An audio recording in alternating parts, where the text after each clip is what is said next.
नमस्कार, आप देख रहे हैं न्यूज नेशन। मैं हूं आपके साथ सचिन दुबे। खबरों की शुरुआत करते हैं।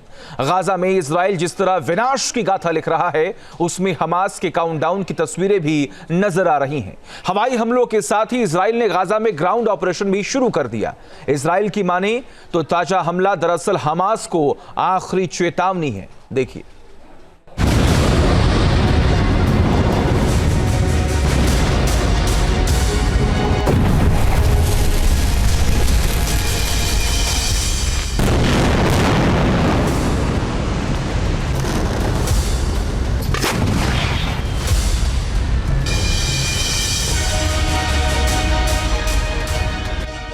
आसमान से बरसाई बर्बादी, अब जमीन से बारी आई।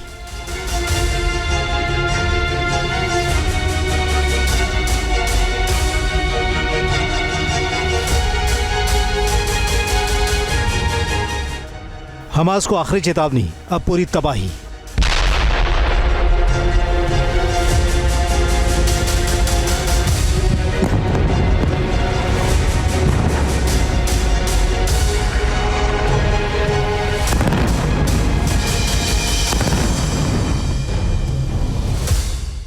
गाजा में सबसे बड़ा ऑपरेशन सफाया, अब पूरा कब्जा होगा।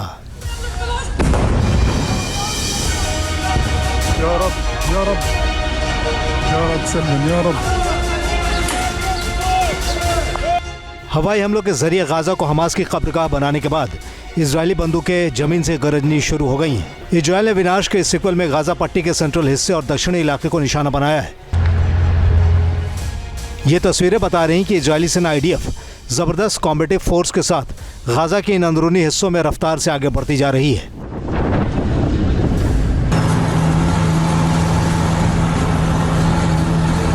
इन जमीनी हमले के जरिए गाजा में इजरायली सेना नेत जरीम कॉरिडोर के अंदरूनी इलाकों तक कब्जा जमाने के लिए निकल पड़ी है।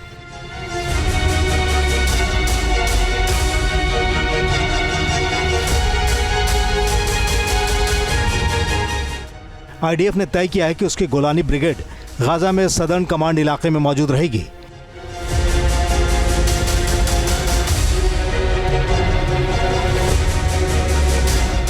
जिससे हमास के ठिकानों पर और भी भीषण हमलों को अंजाम दिया जाए।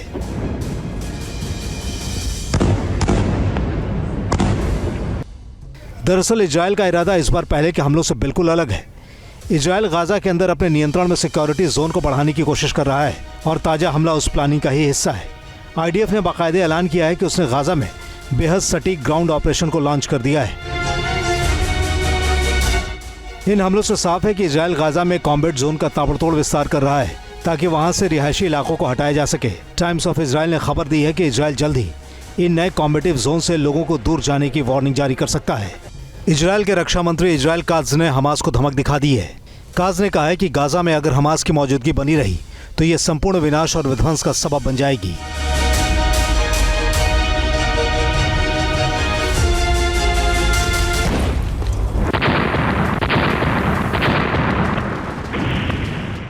इन हवाई और जमीनी हमलों के रास्ते इजरायल दो बड़ी प्लानिंग पर काम करता नजर आ रहा है।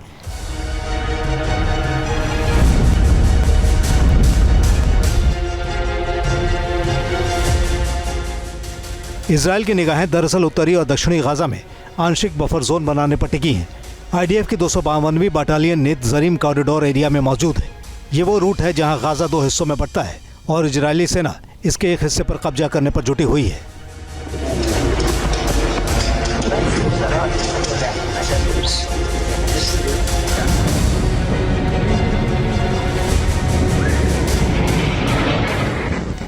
इन हमलों से जाहिर हो रहा है कि इजरायल अब गाजा पर पूरे नियंत्रण की ओर रफ्तार से बढ़ता जा रहा है।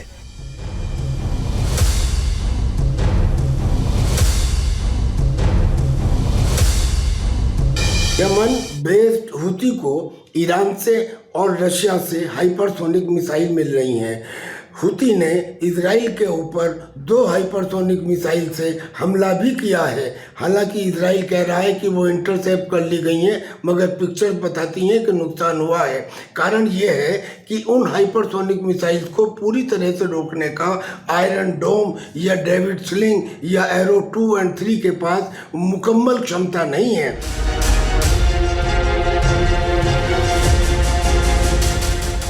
इजराइल कह रहा है कि जब तक हमास के कब्जे से एक एक बंधक की रिहाई नहीं हो जाती है, ये ऑपरेशन खत्म नहीं होने वाला है।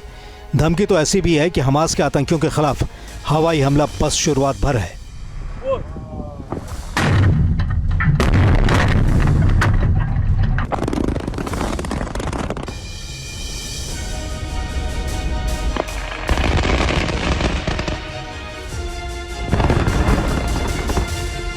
हमास के कब्जे में इस वक्त 59 बंधक हैं, जिनमें 24 जिंदा बंधक और 35 बंधकों के शव शामिल हैं।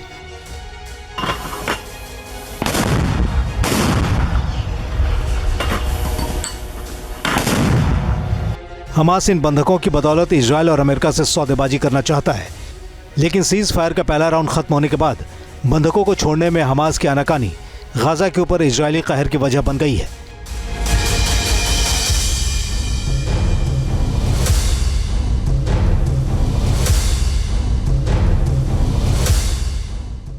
पिछले 15 महीने की जंग में गाजा का 90% हिस्सा मटिया मेट हो चुका है।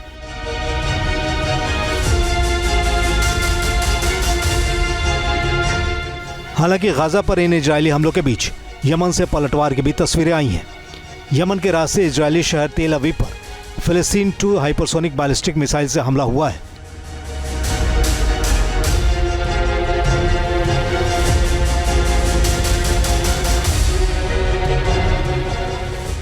हमले का सायरन बजते ही इजरायल के प्रधानमंत्री बेंजामिन नेतन्याहू और उनके सहयोगियों की इजरायली संसद से बाहर निकलने की तस्वीरें सामने आई हैं। तेल अवीव पर हमले की वजह से लंदन से आ रहा एक विमान बेन गुरियन हवाई अड्डे पर उतर नहीं पाया।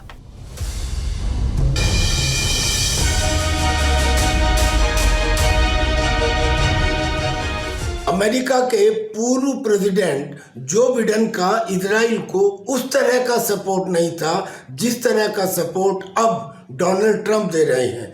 डोनाल्ड ट्रंप ने इजराइल को खुली छूट दे दी है।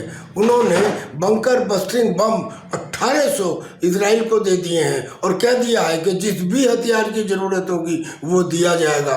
लिहाजा अब इजराइल ने भयंकर एयर बम्बार्डमेंट किया है खान यूनिस में और सेंट्रल गाजा में।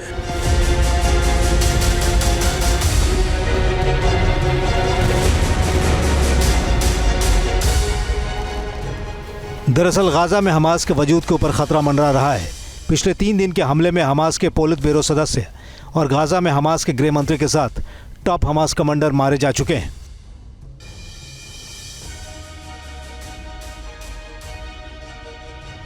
हमास का दावा है कि इजरायली हमलों में 400 से ज्यादा फिलिस्तीनियों की मौत हो गई है। हालांकि मारे जाने वालों में हमास का कैडर भी शामिल है।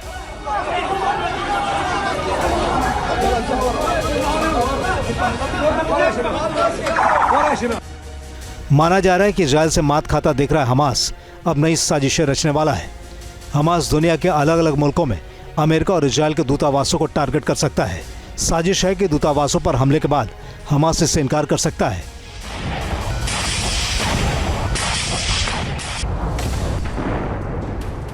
लेकिन एक्सपर्ट कह रहे हैं हमास की यही साजिश उसकी आखिरी भूल साबित हो सकती है।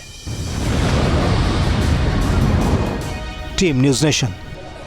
न्यूज़ नेशन अब व्हाट्सएप पर खबरों के ताजा अपडेट के लिए न्यूज़ नेशन के इस QR कोड को स्कैन करें।